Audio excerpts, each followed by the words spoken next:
This is the day that the Lord has made. Now we'll rejoice and be glad in it. How about you? Welcome you to our service today, and you shall know the truth of God's House Outreach Ministry. Our scripture text on today is coming from it's coming from Jeremiah, the 17th chapter. We're going to look at one verse. That's verse 7, Jeremiah 17 and Jeremiah 17 and verse 7. Jeremiah 17 and 7, and it reads as follows: Blessed is the man who trusts in the Lord, whose hope the Lord is. Let me say that again. Blessed is the man who trusts in the Lord, whose hope the Lord is. One more place we're going. We're going to Hebrews, the 10th chapter, the 35th verse. We say, Cast not away, therefore, your confidence, which has great recompense of reward. Father God Almighty, help me on today to deliver my soul. Help me to expound with clarity this great word that you have sealed up in my heart. Oh, Father, I feel so honored and so privileged to be able to set up the table one more time for us to feast on the word. Now, Lord, I take authority over Satan and every hindering spirit, binding them in earth and in heaven, that they have no dominion in this yielded vessel, Father God, that you be glorified, that those under the sound of my voice in the church, by radio, and around the world be edified. Lord, that the flesh within be annihilated and crucified. And Father, let Satan and all of hell be bound and terrified. And I ask it by faith in the mighty name of Jesus, to whom be glory forever. Amen and amen. And God bless you on today. I want to use for a subject today, confident assurance. Confident assurance, the shortcut to every blessing. Confident assurance, the shortcut to every blessing. Now, I want you to consider this. I want you to pay close attention to the terminology that the Spirit of God gave me. When we think of a shortcut, if there's a shortcut to get somewhere, it is reasonable let me put it this way. If there's a shortcut, it means there's a long way too. If there's a shortcut and a long way, you can be assured there's also a wrong way. Anyway, the word confident, it means to not have no uncertainty, no doubt whatsoever in your mind. And we're speaking of God this morning. We're speaking of being sure about the God that we serve, that He's God Almighty. Our confidence is in God. I think about what Ephesians 3 and 20 say, that God has the ability to do exceeding abundantly above all that we ask to think. And you know what behooves me? How people who say they believe in God, know the power of God, they come before God with these little Mickey Mouse requests, these little Mickey Mouse prayers. When you ask God for something, ask big. We need to start supersizing our prayers. I mean, I'd rather ask God for the impossible and get some of it, if not all of it, than asking for a little old bit of something and get it or not get it. So we need to ask big, because we serve an almighty God. This is the same God who said in 1 Corinthians 2 and 9 that your eyes have not seen, your ears have not heard, and haven't even entered the heart, not the blood pump, the heart, the man of man, the things that God has prepared, not getting ready to prepare. God already got you hooked up. God has prepared for them who love Him. If you love the Lord, He got everything from the day when you came into this world. He already had you hooked up from that day for all eternity. We serve a big God, and our confidence is to be in Him. And when you look around and see other people getting blessed, don't be jealous, heart, rejoice, because God is no respecter of person. What He do for one, He'll do for another, if not even better, if you just trust Him. Blessed is a man who trusts in the Lord. Blessed is a man who trusts in the Lord, who hope the Lord is. It's a guaranteed hope, because God always comes through. Confident assurance. Assurance pertains to if you look it up, you find out it's a guarantee, a promise or a pledge. And when it's God, we can say it's a guarantee. Because sometimes men might promise you something, and they might mean well, but some circumstances can cause them to have to go back on their word. But see, when God tells us something, Isaiah 55:11 said, God's word go forth from his mouth, and it don't return void. It accomplishes that which he pleased and prosper in the thing whereto he sent it. When God says something, it's good as done. God is the one. Hebrews 11:3 say he framed the world with his word. He said, let that be. It was, is, and ever shall be. So we know we can have confidence, assurance in God, trust in his ability, stand up on his word. I have some things I want to talk to you about today. It's about 8 things that I want to point out. But before I do, I want you to understand that when you believe the word of God, you have to come to a point in your life where you know that you know. I'm talking about confident, no doubt, no uncertainty, confident assurance that you know that you know that you know that you know that you know that God is going to come through, that he's going to do just what he said he was going to do. I think about Caleb and Joshua in the book of Numbers, chapter 13 and 14. We find God's children. He promised them a land that flowed with milk and honey, a fat land, a rich land. And he told them to go in and possess it. That was all they had to do. But instead, the people suffered against God, and they sent in 12 spies to spy out the land. They got in the land, and the grapes were so big. Read Numbers 13 and 14. Read your Bible. The grapes were so big in that land that what we hold in our hand, a cluster of grapes, they were so big it took 2 men. They had to put it on a stick with a man on each end to carry 1 cluster of grapes. God said it was a rich land, a fat land, flowing with milk and honey. And it was everything God, he told them to go in and possess it. I'm giving you this. See, God don't have nothing with a price tag on it. But they second guessed him. 10 of those men came back with an evil report. They said, yeah, well, it's a fat land, but there'll be giants in the land. And we be like grasshoppers. And it's like, don't you know when God told them to go in and possess the land, that he knew it was giants in the land? Don't you know the giants in your life is not your problem? Those are God's problem when you cast all your cares upon him. Don't cast away your confidence in God. Keep your confidence in God. See, that's what messes us up when we start trying to handle stuff, when we start trying to fix stuff, when we start trusting in our own self, when we take our eyes off of God, we lose that confident assurance is gone, and we no longer trusting in the Lord. And blessed is the man who trusts in the Lord. If you back up to verse 5 in Jeremiah 17, it says, cursed is a man who leans on the arm of man. That means cursed is a man who trusts in the strength and the ability of man instead of God. But Caleb and Joshua came back. The 2 out of 10 came back and said, we be well able to go up and cast and possess the land. The giants be bread for us if we just trust them. But you know what? A whole generation of people died in the wilderness because they listened to the wrong voice. So I'm asking you today, who are you listening to? We must have confidence, assurance in God who he is and in his word. Jesus said in Mark 9:23, if is an optional thing. If thou can believe, if you just dare to believe, that all things are possible to him who believes.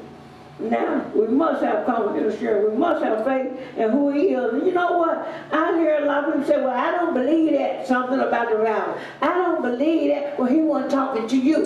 He wasn't talking to you. He said, if you believe. He was talking to people that believe. Honey, let me tell you, hear me real good. That will leave you out.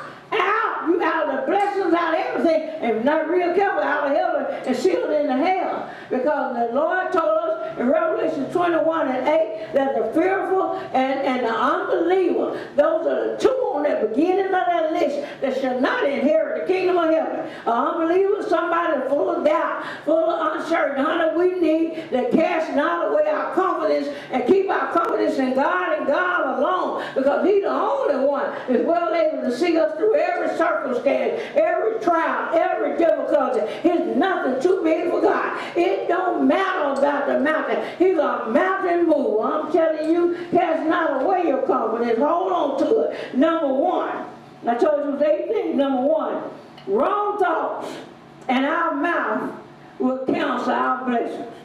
If what you are hearing don't line up with the word of God, you need to cancel it. You need to cast it down. You need to dismiss it. Because what you hear will determine what you think. Now, I remember years ago, people had this little saying going around, what would Jesus do? Let me help you. You don't know, and neither does anyone else. Isaiah 55:9 tells us God's ways and His thoughts are higher than ours. We think He coming from the left, honey, He coming from the right. We think He coming from above, He might come from behind you. You don't know which way He coming. All you need is His word. It's not what would Jesus do. I mean, His disciples were with Him, traveled with Him, lodged with Him, took meals with Him, saw Him work all kind of miracles. I mean, and sat at His feet while He taught.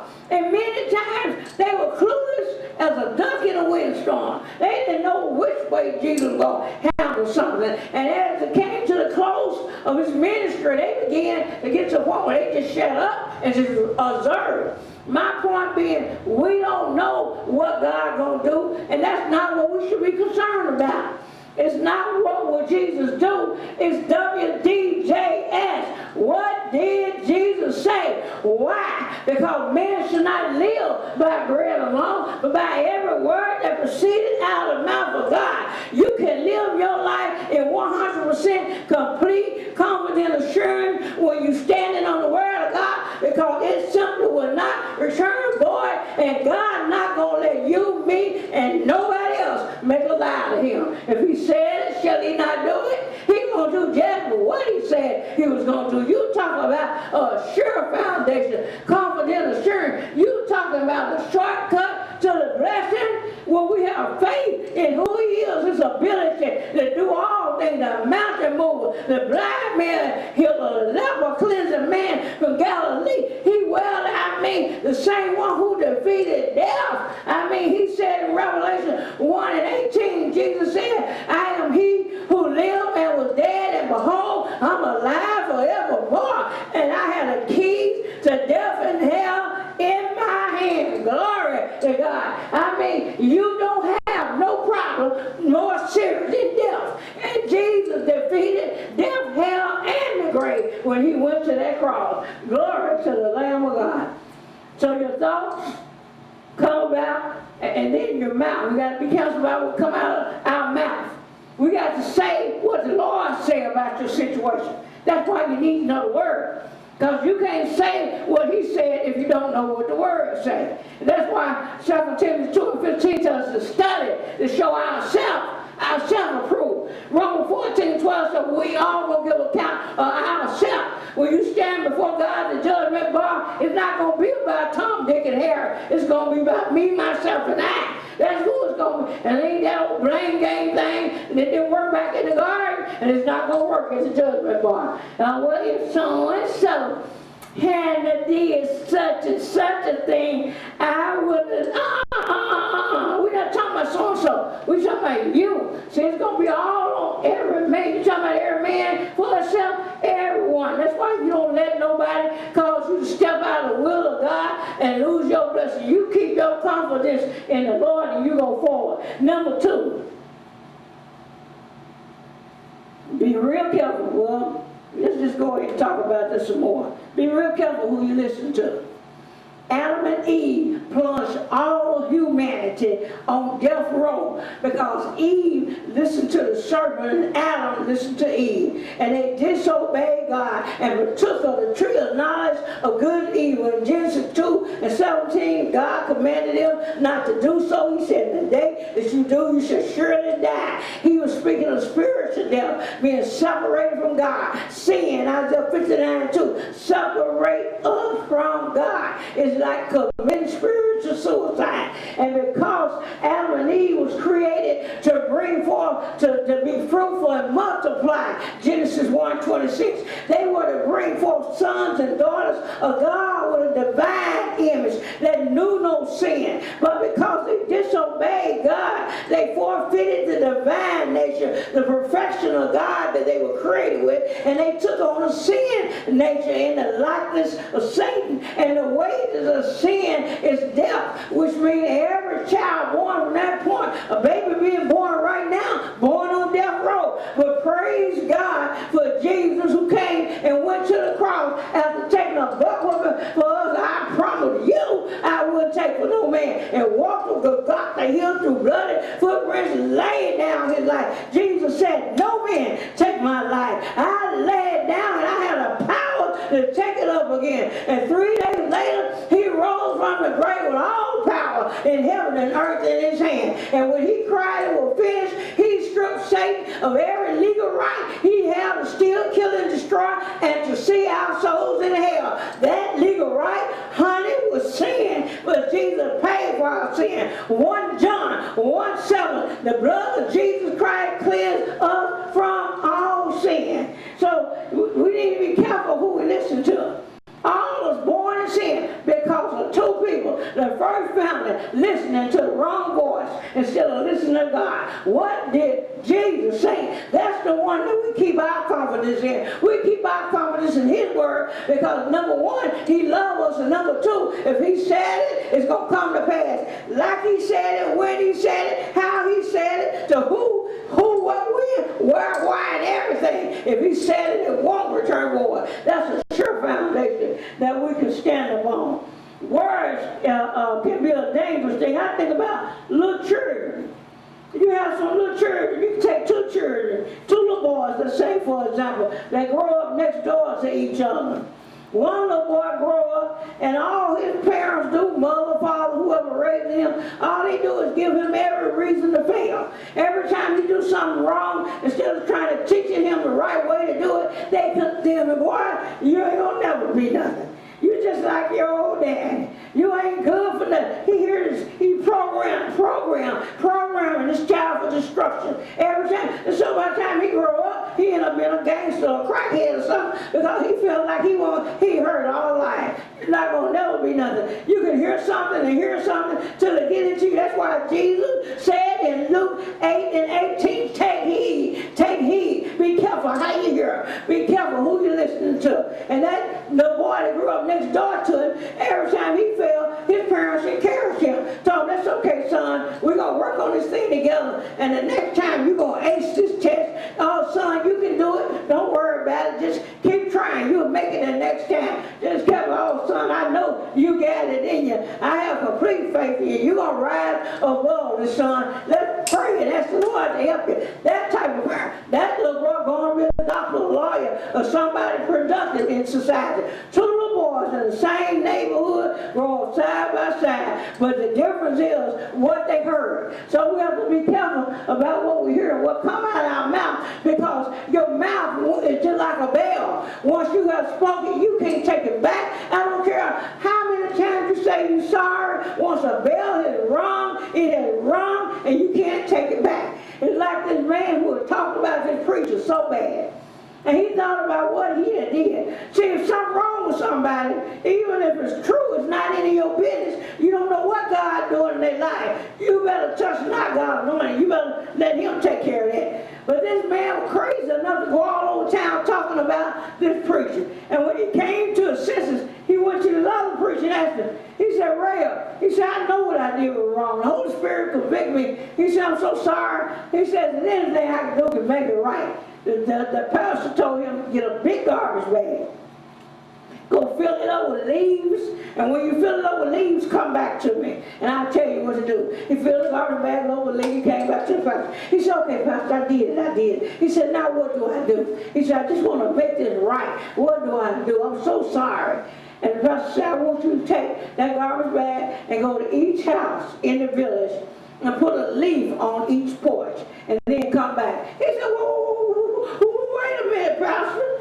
Put a leaf on. He said, the wind will blow them all away. And the pastor said, that's exactly what I want you to see. Once you say something, you need to think before you speak, because once you say something, you can't take back.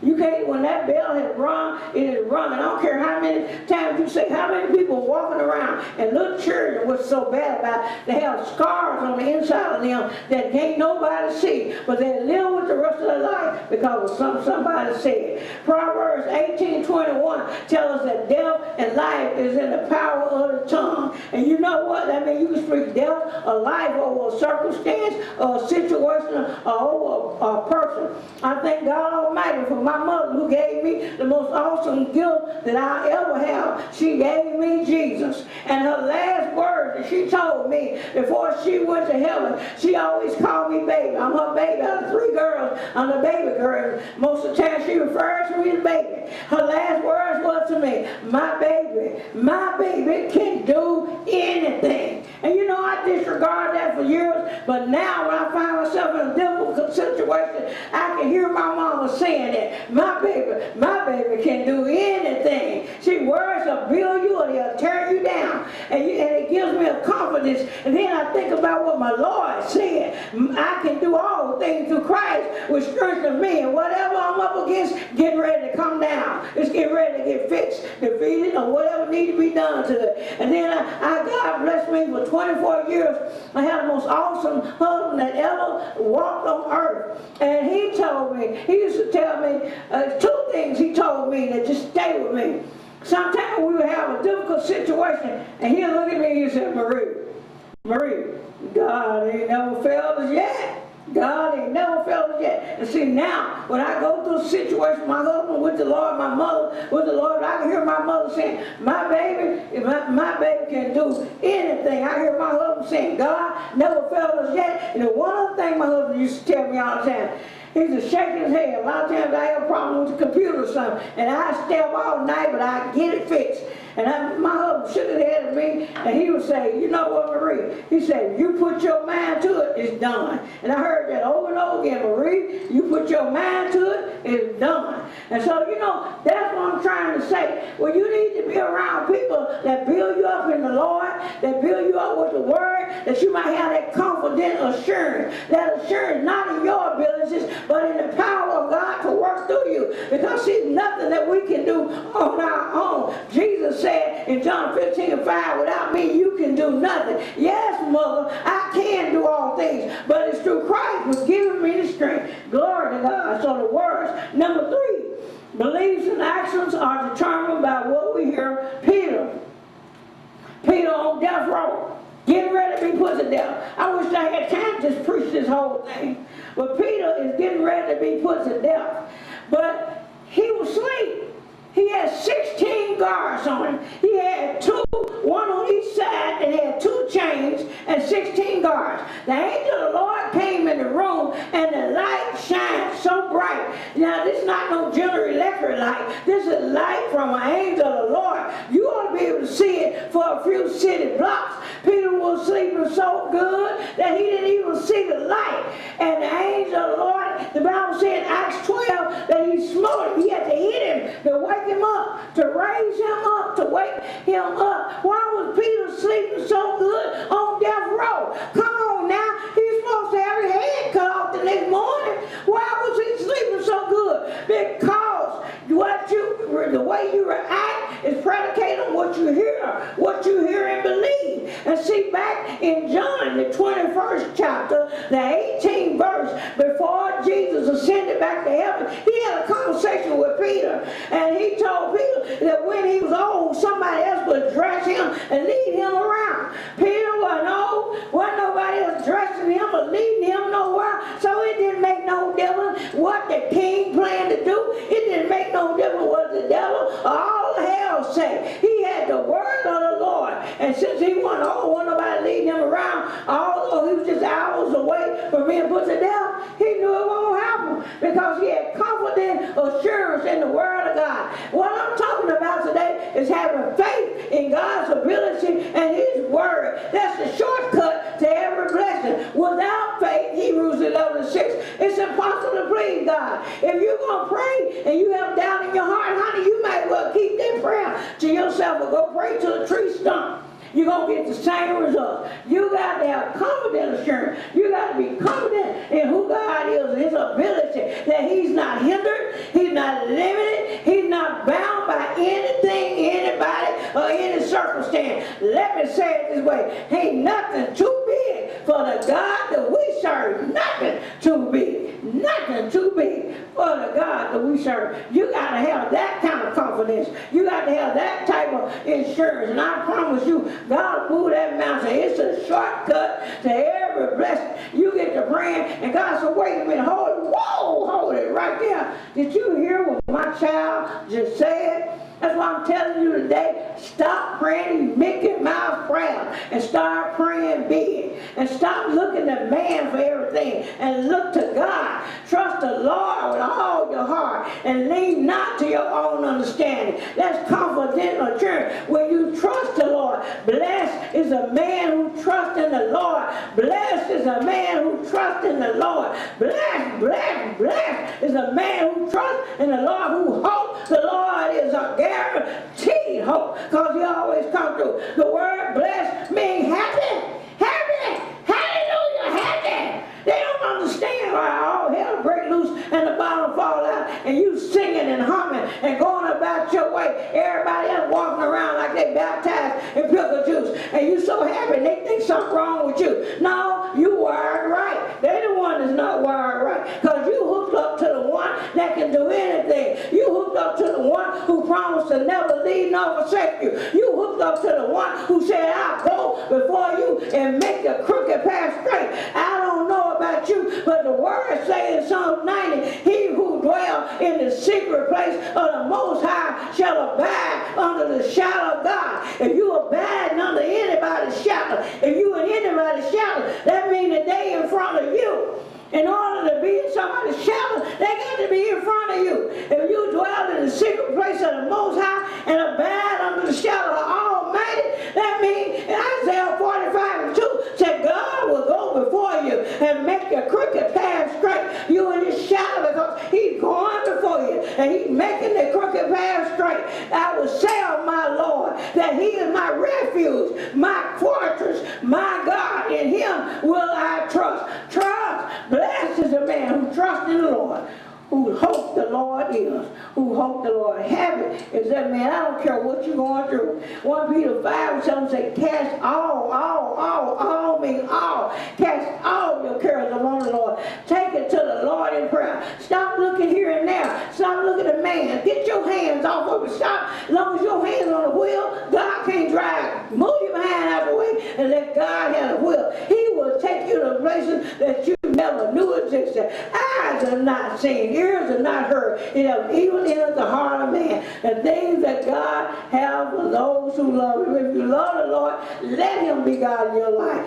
Trust in him. Keep your confidence. Don't cast away your confidence. It has great recompense of reward, which means a great payday is coming. Just be still and know that he's God. Ask the Lord, if you're not saved today, to forgive you of your sin, to come into your heart. Keep your faith in what he did on the cross. That'll put you into the family of God. You become an heir of God and a joint heir with Christ Jesus. Romans 8:16-17. And all the blessings that Jesus died for you to have, which have no limit. On that cross, he gave us a blank check. He gave us a blank check for everything we need. And you can't earn nothing from him. Everything is free. He so loved the world, he gave his only begotten Son. Everything we need come with Jesus. We'll join heir with Christ Jesus. Cast your cares upon him. Look to him, for he loves you. And so do I. I hope the word bless and encourage you on today. Look forward to being with you again on next week. God bless you. Be wise, be safe, and be blessed.